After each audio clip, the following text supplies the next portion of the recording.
हाथारनि गस्ला मोनगोन बायनै दा गुबै बाथ्राया जाहैबाय जोङो दिनैहाय जोंहानि आदैनाव बोथिसे ओंखाम जानो नागिरदों जोंनि आदैनाव मादैमोनहा संबाय बिराद गोथावनो ओमफ्राय जोङो बे ओंखाम जानाय भिडिअखौ नोंथांमोननि सिगाङाव लानानै फैबाय नोंथांमोनहा नायलांदो जोंनि मादैनाव जोङो जानायखौ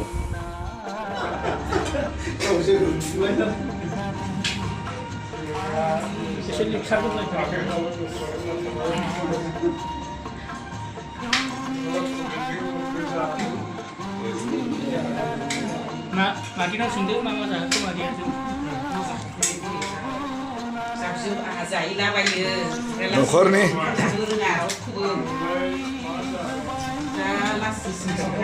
सानबाबो जाया आरो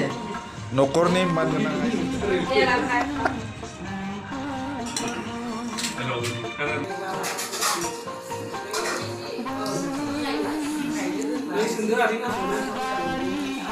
दिनै जोंनि माखासे PIC मण्डलिनि मानगोनां मण्डलि दैदेनगिरि बिथांमोना नैबे गसाइगाव जोंनि आदानि न'आव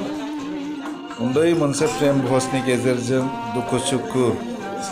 मोखां नायलायनायनि गेजेरजों बे जानाय लोंनाय एरेन्जमेन्टखौ खालामनाय जादों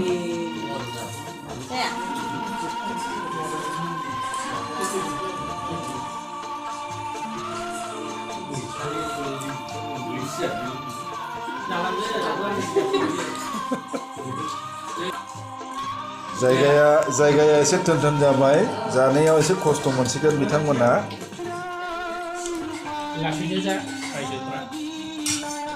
मालाय राननो थाखाय नै गामिनिफ्राय हायर लाबोदों माखासे महिलाफोरखौ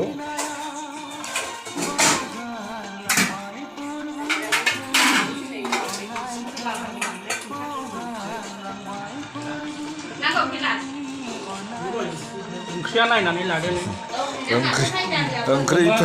ओंख्रिफोरखौ नायनानै लादो नै मैथाजों नाजों लाब्रा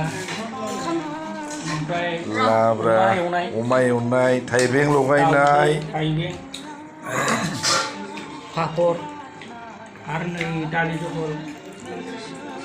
दाउ सेक्रेटारि बिथाङा एसे फोरमायहरदो जोङो प्रेम भइस हिसाबै माने मण्डलियै जानाय लोंनाय खालामनाय जादों नालाय बेनो जाफैबाय आरो माने PIC मण्डलिनिब्लाबो गसाइगावआव बासिन्दा बायदि थानायलाय दिनै बाजैनि न'खराव आलासि सुरुबै दिनै हांख्रायनानै बे प्रेम भजखौ खालामदों जाग्राफ्रा खस्थ' मोनसिगोन दा टाउननि न' जाहैबाय डाइनिंफोराबो नै फिसाथार एसे डाइनिं रुमा खावलायदोङो एसे खस्थ' मस्थ' जानो थाखाय बयखौबो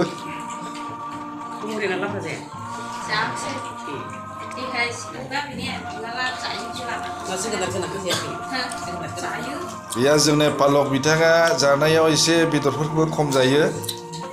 अमा बेदरखौथ' जाया जाहैबाय बिथाङा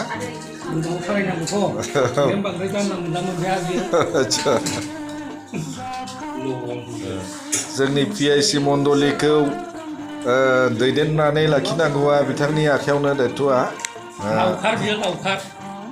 जोंनि गोथार बोसोनाव होनोमा मण्डलियारिफोरखौ मेन्दा बिसाजों रुजुदों बे मेन्दाफोरखौ गुमदेननायाव बिथांनिनो दायथ' थाबाय जोंनि बे सुन्द्रिजरा PIC मण्डलिनि जेसेबां न'खर फेमिलिफोर दङ बिथांनिनो आखायाव थाबाय बे मेन्दा बिसाफोरखौ गुमदेननांगौआ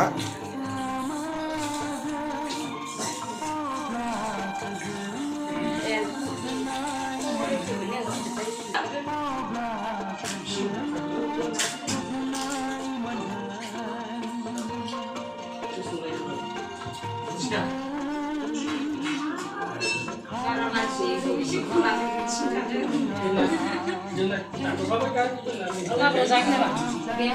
boleh